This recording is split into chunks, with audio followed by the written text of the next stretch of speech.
This is Pet Life Radio. Let's talk pets.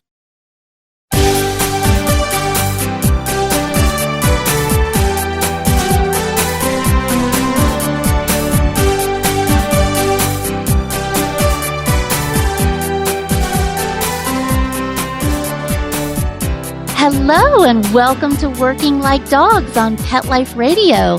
Thank you for joining us. We're your hosts. My name is Marcie Davis, and my co-host is my hard-working service dog, Lovey. And we're thrilled to be with you today to talk about our favorite subject, working dogs and working animals. And today we're going to be visiting with Richard Lord. And Richard is the top dog and CEO of Assistance Dogs Australia, but he also wears another hat where he is the current chairman of Assistance Dogs International. And as many of you know, Assistance Dog International is the leading organization that sets the standards for the assistance dog industry.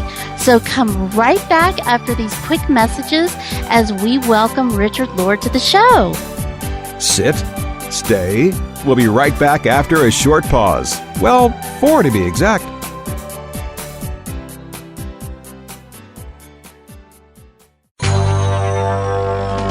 It's DesignerPetSweaters.com. Hand-knitted designer sweaters for your precious pup or cool cat. Beautiful couture patterns for your pets, including custom-knitted formal wear, casual wear, yachting, and even sports-themed. Many designer pet sweaters include feathered tammy hats, top hats, and a lot of sparkle. Each sweater includes leg loops, front paw sleeves, and leash opening. Visit DesignerPetSweaters.com to order your 4-legged fashions today. Large or small, we fit them all. DesignerPetSweaters.com.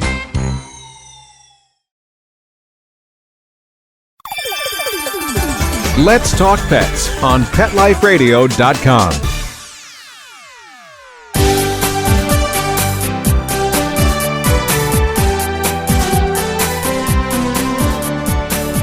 Welcome back to Working Like Dogs on Pet Life Radio. I'm so excited to welcome back to the show Richard Lord. Hello, Richard, and welcome. Yeah, hello, Marcie. Great to be here. Yeah, we're so glad you could come back. I was thinking, I guess it was last fall that you were with us, and I think you guys were celebrating your 20th anniversary at Assistance Dogs Australia. Yes, well, that's happening this year, so we're having a festival. We're celebrating the whole year for our 20th anniversary, and the good thing is that we're going to have 4 graduations in 4 different states of Australia. We've already had one in Melbourne, Victoria, and coming up we've got one in Perth, Western Australia, Brisbane in Queensland, and the last one in our month, which we call Dogtober. We're going to have a graduation in Sydney. So all up, there'll be about 30 dogs graduating around the country, which is a great way to celebrate our 20th anniversary. Oh, that is awesome. Wow, so how many people will actually graduate? Yeah, we've got about 28 graduating, plus we're working in another program which we call PAWS. It started in England, and we're quite happy to copy it. And it's also in the Netherlands and now going into Spain and Belgium. But it's called Parents Autism Workshop and Support, and the acronym PAWS, and that's all about working with families with children with autism to skill them up to either use their own pet dog or maybe raise one of our assistance dogs, or if they can't do that, wait till they have one of our graduate assistance dogs to help their family. So many of these families split up under the pressure of having a child or a couple of children with autism. And what the research has found, particularly the research out of the UK, is that the dog's keeping the family together. And then the dog's also used as a great sort of way to, show some positive behaviours for the child. Simple things like we have one child who didn't like putting on his school uniform. So now the dog takes him the shirt, then the shorts, then the socks, and then the shoes, and he's quite happy to put that on. So, or simply, things like going to the dentist or going for a haircut. A lot of these kids don't like that. A lot of adults don't like going to the dentist, but when you can take your dog with you, it makes all the difference, and that's great for the parents who have difficulty, getting those simple tasks done. But certainly adds to getting their child to do a number of things. Wonderful. Oh, that's so great. I remember you mentioning that, so I'm so glad to hear that it's doing so well and really so successful. That's great. Well, yeah, it's going well. So we're hoping to work with those other organisations around the world doing it, and help other organisations who want to go down that track as well. yeah, well, I just love that collaboration and doing that internationally is so great. And so, how did you really get that started, Richard? Was that through ADI that you guys are doing that partnership, or is that something you did on your own? Well, that one, I suppose it's through the collaboration through ADI. We knew that the group in the UK, who are now called Dogs for Good, had gone into this area, and they talked about it at one of our conferences. So, lots of organisations thought that was very interesting, and I know a few of our staff, when they were in the UK, went and visited the program and brought back the information. And that's what's good about the members of Assistance Dogs International. They're always ready to share and provide information and the protocols and so forth. So it's easy to get a program up and started when you've got that assistance from around the world. So that's how it's happened. And we've had a generous benefactor who also helped start the English one, and he helped start us up with some seeding funds, and also the Royal Guide Dogs in the Netherlands who are also doing it, and he's helped them, and he's also helped the guys in Spain and Belgium. So it's good to have those benefactors around as well. Oh, yes, that's so important. That's excellent. Well, and you're also here with us as we're just celebrating International Assistance Dog Week this time of year, too. So we're just having all kinds of celebrations going on for assistance dogs. And we were really excited about the joint press release that we did with you and Assistance Dogs International. And this year we focused on fake service dogs. And I know that that's an issue that you and ADI are concerned about, as am I. And I was wondering, tell our listeners, Richard, a little bit about that. What is a fake service dog, and why is that a problem? Well, the main difficulty is you've got people who dress their dogs up as a service dog. And unfortunately, you can buy capes, fake ID cards, and things of that nature from unscrupulous people selling on the internet. And for that, people then have a dog, for all intents and purposes, looks like an assistance dog, but it probably hasn't been trained as well. So they get to take their dog on public transport and into all places an assistance dog can go. And unfortunately, that can cause trouble if the dog's not very well trained, and it gives the whole field of assistance dogs a bad name because service providers, store owners, transport operators, they don't really know if it is one or not. And when they see a credential and a jacket, they think it is. And then if the dog causes trouble, they're likely to try and ban all sorts of assistance dogs from coming to their service or into their form of transport. So that causes difficulty for people with genuine disabilities who have a real accredited service dog. So it's just unfortunate that it seems to be catching on in other countries around the world now. People see the advantage of having a fake service dog because they can take it in. I know here in Australia, you can take it into a national park. You can take your dog on public transport. If you go flying, you take your dog in the cabin of the plane. So there's an advantage because that's free of charge for the person with a disability. But, here are people taking advantage of it to save money rather than putting their pet or their dog into a freight section of the plane. They pretend it's a service dog so they can get it for free in the cabin. So that's an issue as well. So we're trying to work with the airlines here in Australia so that they're clear on what is a genuine assistance dog. And we work very closely with our airlines like Qantas and Virgin Australia, and they ring us if they've got any doubts about any dogs. And unfortunately, we had it recently where Qantas was sent a letter. It had my signature faked on the bottom, and they got the Assistance Dogs International logo and put it on top, and were trying to claim that two dogs they were trying to bring from America over to Australia were genuine assistance dogs, of course, which they weren't. So we can only do our best to support service providers to overcome this problem. Yeah. And it is a huge problem. I know that for me as a person living with a service dog, I've been out in public and had fake service dogs actually attack my dog, which caused all kinds of issues and really shocked my dog. I know every time that happens, my dogs look at those other dogs like, wow, where did you come from? Because clearly you haven't been trained and are not acting appropriately in public. So it's shocking for someone to encounter that who has a negative experience with it. But I know that you guys in Australia have penalties, and your government is pretty proactive about that, right? Or are they not? Yeah, well, it's a difficult thing. We have the federal government and then 6 state governments. So the federal government law takes precedent over the state government laws. And in our Disability Discrimination Act, originally of 1992 but updated in 2008, it talks about that you can't discriminate against a person with a disability if they have an assistance dog with them that alleviates their disability. And then it talks about a trained assistance dog, but it doesn't go any broader than that. And then it really puts the onus back on the state governments to work out what is a trained assistance dog and what isn't. So some of the states have come up with their own laws, which are very good. Queensland, for instance, all assistance dogs have to wear the Queensland tag or patch on their jacket, and the government provides a professional ID card for all the users.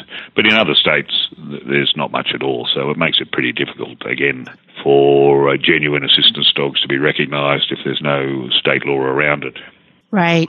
And that's the way it is here. I mean, some states are starting, in the United States, are trying to do something, but it's very limited and it's really difficult. There's no enforcement here. And so that's been a real issue. And I think that we're going to have to address it. I know that a lot of elected officials don't want to go there. You know, they don't want to deal with it, but I think we're going to have to, because it is becoming more and more of an issue of people trying to pass their dogs off as a official service dog or assistance dog. Yeah, and that's right. And our press release has brought up a couple of bit of feedback for us here in Australia by people saying, well, it's not only people trying to dress their own dogs up, but there are some unscrupulous organisations out there providing dogs which have had limited training, and they take advantage by selling these dogs to, again, people with disabilities. They're taking advantage of their need for a dog, and I suppose the difficulty in obtaining a dog. I know for us at Assistance Dogs Australia, we've always got around 100 people on the waiting list. So some people have to wait a year or so, to get a dog. Mm-hmm. So when someone comes up and says, "Oh, we can get you a dog immediately," and the charge with this, some people jump at the opportunity, only to find that they get an undertrained dog and then no backup support. And so that's the other side of the coin, Marcie. Yes, organisations that pretend to be assistance dog operators.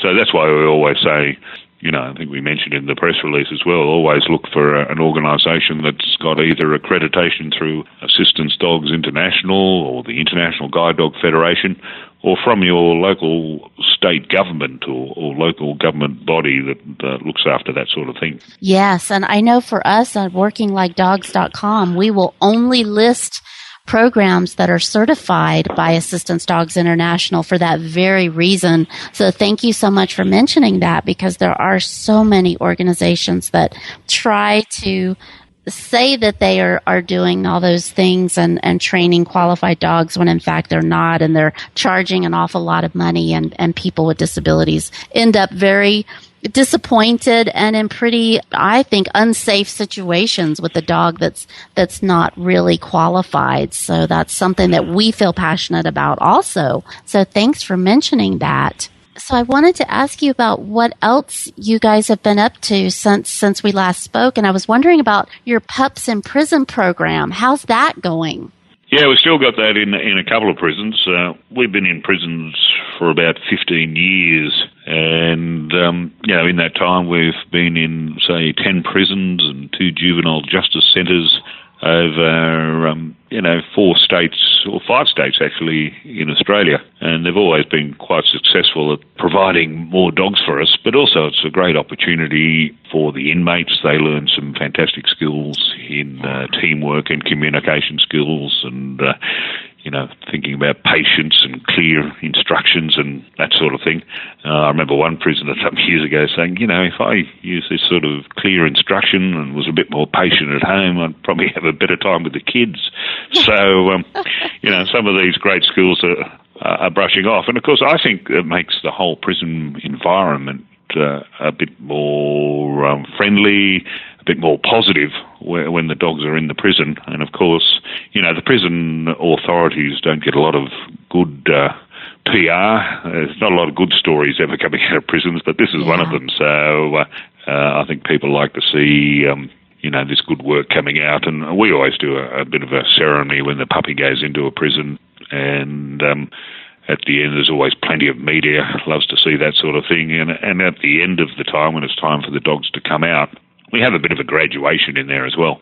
And the inmates get to talk about their experience, and we have family and friends invited along, and in some cases we've had representatives from local schools to come along there as well and see what it's all about. So it's interesting to see these inmates, and sometimes crying about, losing their best mate, which is sad, but they talk about how good the experience was for them in the prison and the best thing they've seen in their time there. So, lots of different advantages. Yeah, the impact they're having on someone. I was just curious, how long do your puppies stay with an inmate in prison? How long is that usually? It's all up. The dog's probably there 12, 14 months, but wow. It's a team because you work with a staff member in the prison, an inmate, and our trainer. So in the early stages, when the dog's just a pup, it's coming to work with the staff member and staying there over the shift of the staff member. And when the staff member's on work, the inmate handler then starts to look after the dog there. And then the dog goes back home with the staff member to get that family environment. Yeah. And that socialisation there. But as the dog gets a bit older, it can stay full-time in the prison. And it's interesting, prisons, they're all different. I think we get the idea of what a prison is from watching movies like Shawshank or things like that. So, and many different prisons, you've got the older style, which looks like a Shawshank, but the newer modern prisons, they have what we'd call a sort of a townhouse type of effect where, 5 prisoners have got their cells, but it looks like a small house, and they've got their own kitchen and lounge room and that sort of thing, and they've got to look after themselves, do their own cooking and all that sort of thing, which gives them a few more skills for when they get out. In that case, it's more of a home environment for a dog, so it's quite positive in that regard. Mm-hmm. Yeah, much more modern. I know Lovey and I were at a prison in December a few months ago, and it was more like Shawshank. I mean, it was not, it was pretty rigid environment, but it was incredible. The inmates and the impact the dogs were having on them and they were having on the dogs. It was so exhilarating to see that and the relationships and the bonds. So just love that whole concept. It's just win-win all the way around. Well, we are going to take just a quick break and hear some important messages from our sponsors. And we're going to come back and continue visiting with our good friend Richard Lord. And we have lots more questions and lots of things to talk about. So come right back. We'll be right back right after these messages. Stay tuned.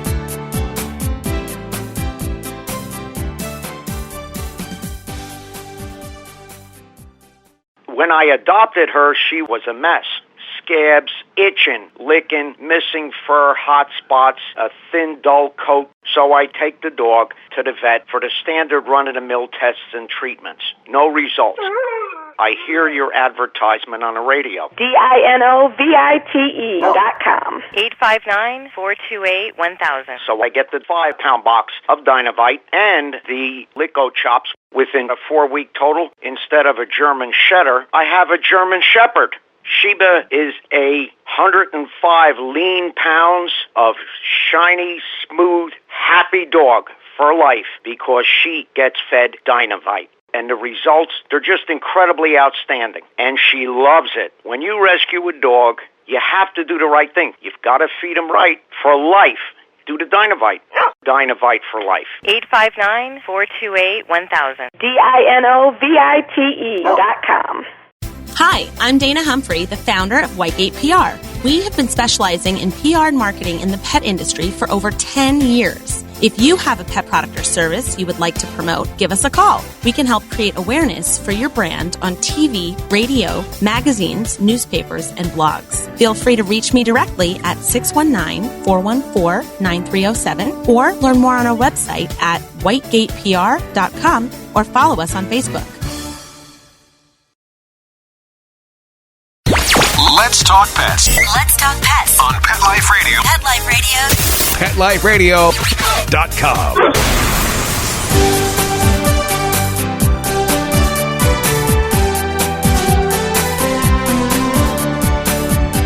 Welcome back to Working Like Dogs on Pet Life Radio, and we are visiting with one of our favorite assistance dog leaders, Richard Lord. And before the break, we were talking about the prison program, but I really want to ask you, Richard, about a little bit more about Assistance Dogs International. Can you tell our listeners what is ADI's purpose and mission? Well, ADI was set up, I don't know, probably about 30 years ago now, and in those days, most organisations were in the United States, but over time we've now got 180-odd members right around the world, all through the UK, Europe, South America, through places like Korea and Taiwan and Japan, Hong Kong, and of course down here in Australia and New Zealand. So we're spread out around the world. So the idea is an umbrella organisation where we're really the accreditation authority for around the world. So setting standards and policies to ensure that what we're looking for in assistance dogs, certainly at the top end of the scale of service to people who require our dogs, and the dogs are trained to a very high standard, and of course the welfare of the dog is at a very high standard as well. So we're just ensuring that our members are carrying out the tradition of high standards for customer support and training of dogs and the welfare of dogs right around the world. We're there to encourage new people who are coming on board to get involved. When you come on, you can start as what we call a candidate, and then we give these organisations 5 years to train 10 dogs and to provide all the information they need to about being a charity organisation, whatever the charity documents required in their particular country are.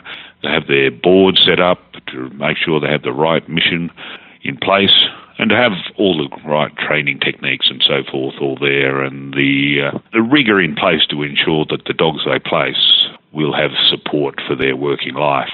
So it's just the goal is, I suppose, to ensure that high standards for assistance dogs are carried out by all our members worldwide.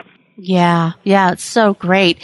And you just had your accreditation recently, right? You just went through that process again yourself. Yeah, well, that's right. It happens every 5 years. So this is our third accreditation. We were the first assistance dog organisation in Australia to be accredited by Assistance Dogs International. Really, we're the first ones in the Southern Hemisphere, so we were very proud of that feat. And we've just recently had Michelle Werner, who I believe has been on your show before. She has. Yeah, she was out from Wyoming as the accreditor for Assistance Dogs International. And not only did she do us, but a couple of other organisations in Australia went through their second accreditation as well. So that was great. I think she had a pretty good time. She'd never been out to Australia before.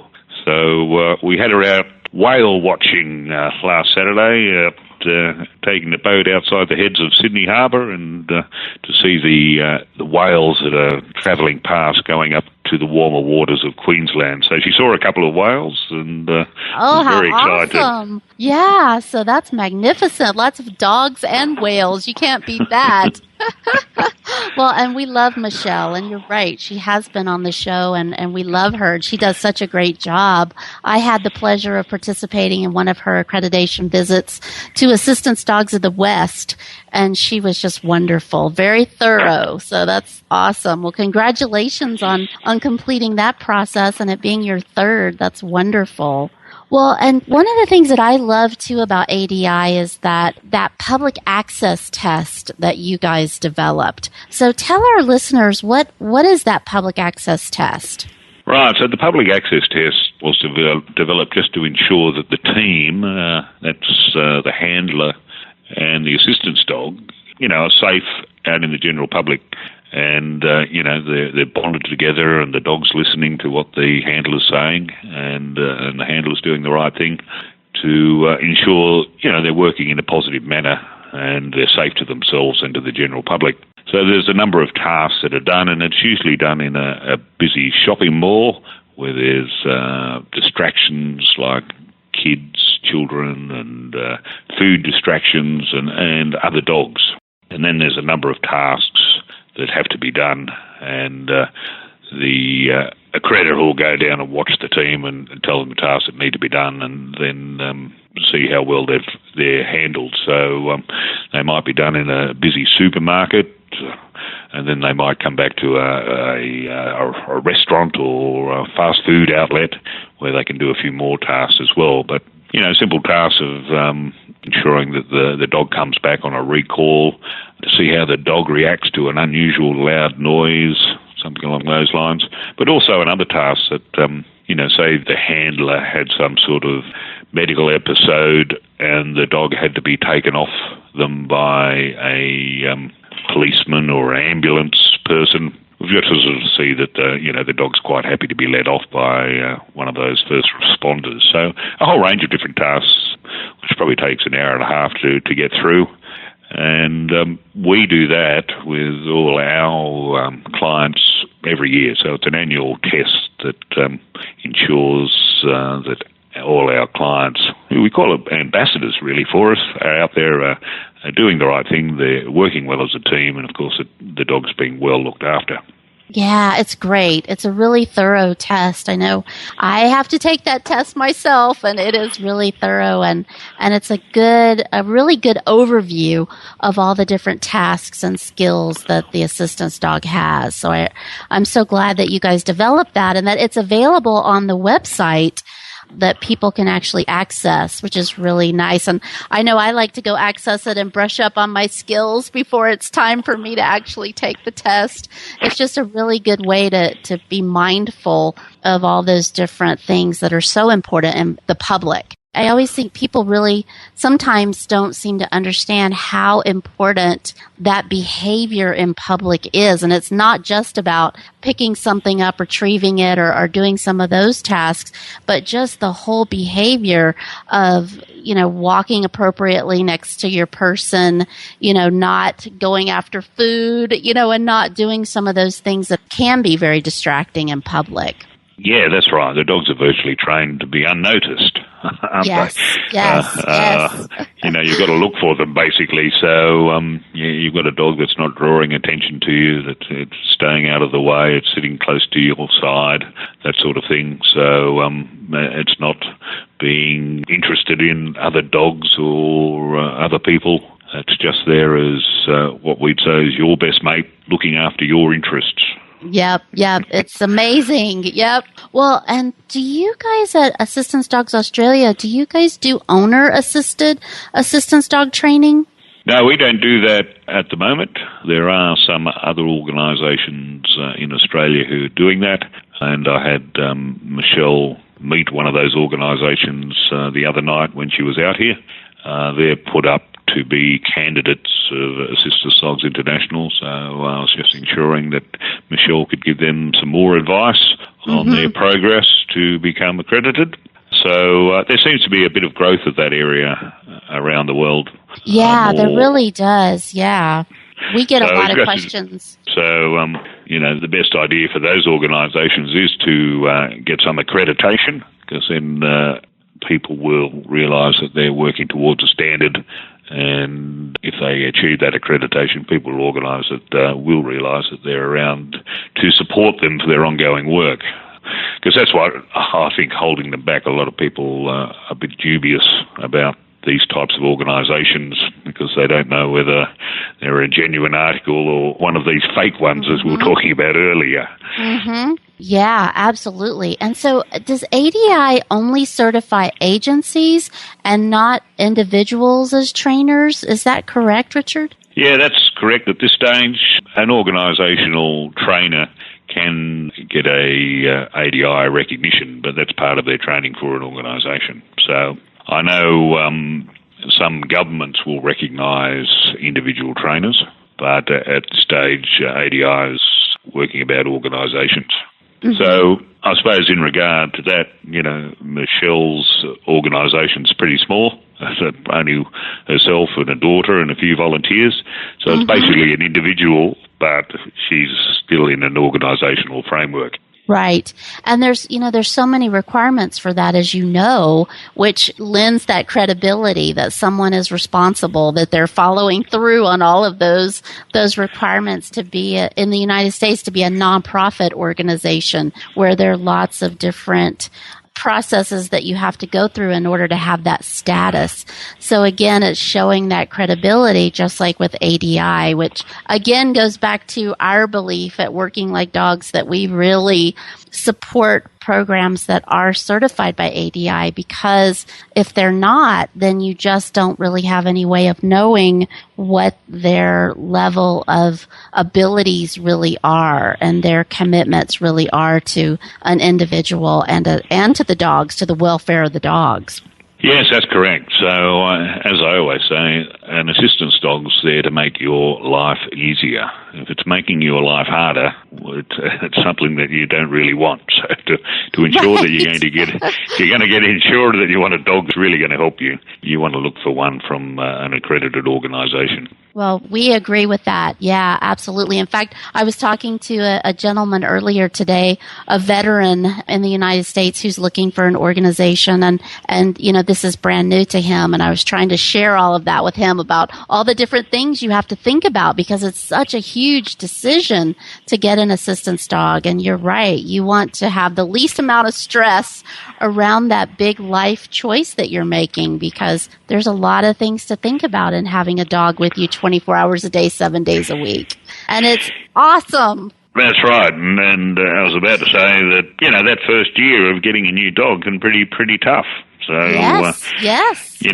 You've got to get used to him or her, and the dog's got to get used to you. And that's right. They're all different. And if this is a successor dog for you, you've now got a younger, faster dog that you've got to keep up with compared to your last dog that's probably slowed down a bit since you've had it. So yes. You want all that support you can get during that time of where you're learning to live with each other, I suppose. Oh yes, absolutely. I know Lovey and I just hit that year, and you're so right, after that first year. And even my husband said, I'm so glad you guys have made it through your first year, because it's such and she's my fourth one, but everyone is different, like you said, and it's a whole new process, and I'm not getting any younger. And like you said, Lovey's really young, so she has all kinds of ideas that I don't have. So it is that first year is really, it's a landmark to get through that. So, yeah. Well, I'm glad you got there, Marcie. Sounds terrific. Yeah, me too. Lovey's looking at me now going, what do you mean? It's been an awesome year. I'm an angel.